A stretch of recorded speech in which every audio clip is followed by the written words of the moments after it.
Hello, and welcome everyone. My name is Dales, and today I want to talk to you about the My Time at Evershine Kickstarter project and if you should back it or not. Maybe you have heard about it in recent gaming news, or you are a fan of simulation games like Stardew Valley in general, or you are like me, already a big fan of the My Time at Porsche and Sandrock games. But anyways, Pathia Games announced their new game My Time at Evershine at the beginning of September, and only a few days ago the Kickstarter project for the game went finally live. Now, if you found this video and clicked on it, you might be wondering if it makes sense to support a game like this or a Kickstarter project in general. Hell, this is actually the first Kickstarter that I ever backed. Or maybe you are a fan of the franchise, but you are worried if the new direction of the game is just way too different. No matter the case, let's talk about the project and my thoughts on it. So, what is the game or even the franchise all about, so you newcomers who came in here can understand what we are even talking about here? The game takes place, like the previous games, in a world 300 years after the Day of Calamity, a cataclysmic event that destroyed most modern technologies and almost the entirety of humanity. Where the last two games put you in the position of a builder whose task was to gather resources, craft items, help the townsfolk, and a dash of hack and slay combat, My Time at Evershine puts you into the shoes of a governor of the Evershine settlement to build up Settlement 2's infrastructure. In our new role, we have to recruit NPCs to create products to expand our settlement and defend it against the looming empire in the north. All while building deeper connections with the townsfolk and discovering their own unique stories. So, while for example, Sandrock was about repairing something broken, Evershine is all about creating something new. I guess for newcomers, it still sounds like some other games where you tend to your farm or your village.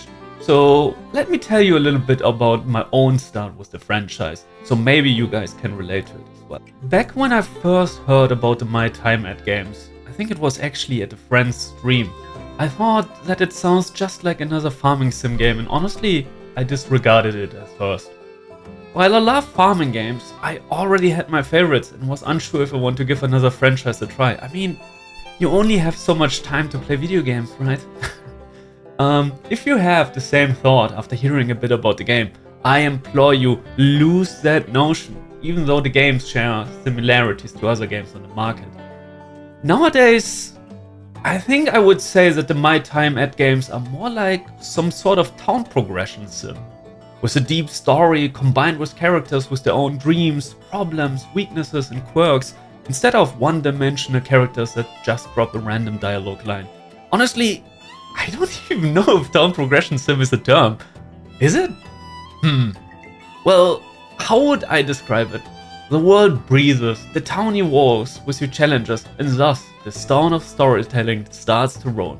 The stories of the previous games were quite long. For example, Sandrock's story is over 100 hours long, which is really long. I mean, some JRPGs are that long, but not all of them. Combined with twists and turns in a world full of atmosphere of departure, conflicts, mysteries, love, and even war. While other sim games usually have a lighter story, here we encounter mature topics more often, all while retaining that cozy feeling that you know from other games.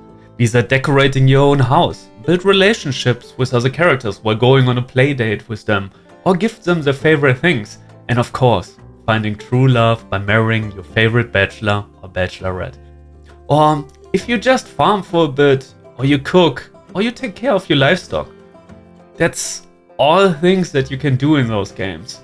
Honestly, it even surprised me, because at some point it was suddenly one of my most favorite franchises. So if you love to immerse yourself in a rich world, Evershine will be something for you. But I'm honest with you, for the players who have played the previous games as well. I will miss being a builder and my workshop like in the previous games. There was this certain relaxing mindfulness to it. Collecting items while mining, waiting for your items that you craft to finish, and do commissions to make people in town happy. But honestly, I'm pretty sure that Evershine will give us similar activities and a sense of progression, even if I have to build a road instead of a bookcase. The art style of the franchise was always more on the cartoony side in my opinion, The world itself was always atmospheric with lush fields, forests, a huge desert, and cave systems, while the characters sometimes looked a little bit like bobbleheads. It was actually something that at first drove me away because it looked a little bit too cartoony.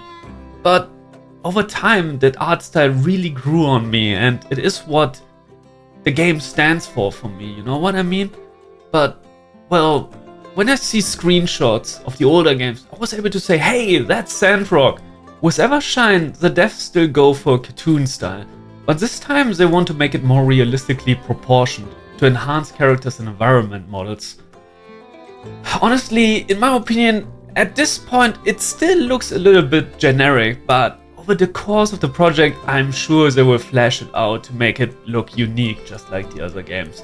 So maybe it is a thing of, well, finding your own style, you know?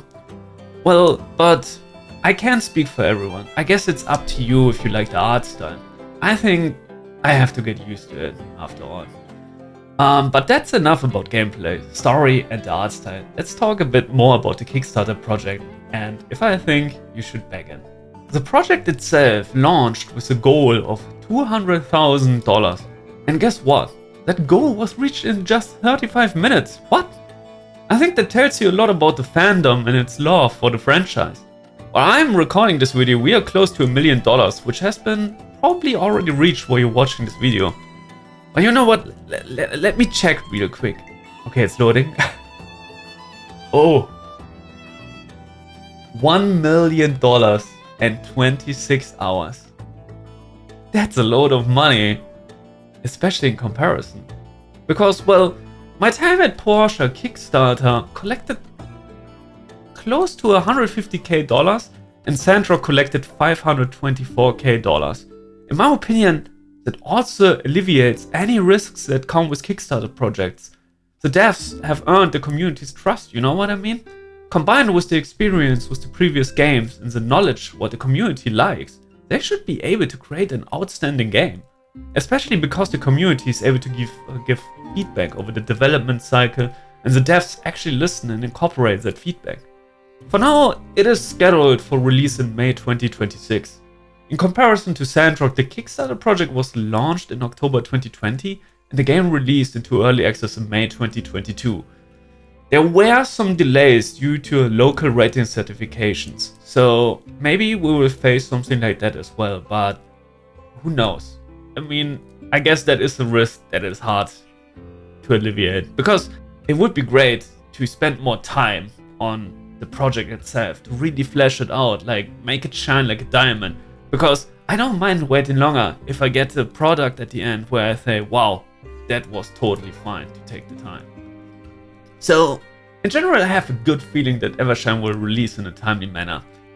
In terms of stretch goals, we already reached tons of them actually with $1 million. Be it new social features, player-voted interactions, or characters visiting from past games. Feels like definitely everything will be coming together. The highest goal right now is $1.7 million, which would give us the chance to vote for an additional romanceable character.